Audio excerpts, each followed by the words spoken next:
Mamani, yung George Orina. Biko, maka namni na bela, ay machikata ihe na-eme ọnụ. Na mbụ, anyị kelere mmadụ dum usoro na nwa agaghị ịza hapụ ihe dum ị na-eme bịa ịnọrọ anyị na mmemme anyị na-eme taa. Mmemme anyị na-eme taa a commission the library maka arụbabeghị the library. Mmemme anyị na-eme taa bụ ka anyị kpere Chineke ekpere ka onye anyị ike nye anyị ikpere na ihe anyị na-eji rụgbaa library. Anyị bụrụ ekele pụrụ iche na-ebugara Dr. Mrs. Nwanganga Shields bụ onye wesara ikpe anyị ji na-arụ ọrụ a.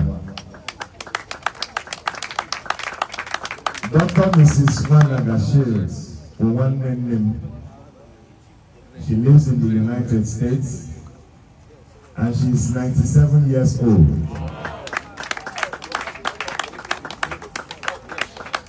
Anyị na-ele anya na mbụ ike ji ma ya ma ụmụ ya ruo enwe ike erusa.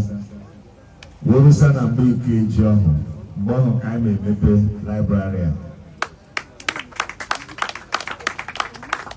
Ndị agha ọrụ ka fọrọ na ịrụ na library m nwere ike na-ele ya anya jee n'ọrụ agwala ọrụ ka fọrọ.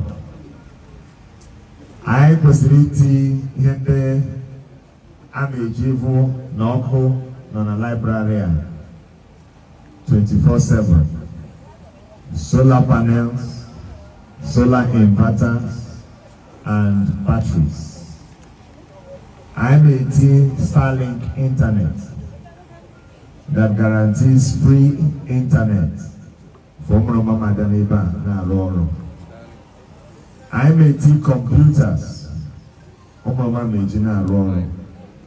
Computer na wenye nibeke neku e-library I may install na those computers or you can get another subscription for those items. I can wear a furnishing equity na library on. I can wear a total here ameti na library on. A better was an ubu mbike job. A wiki tin and need na library on. Library on. You really ba me bido. Umroba me bido.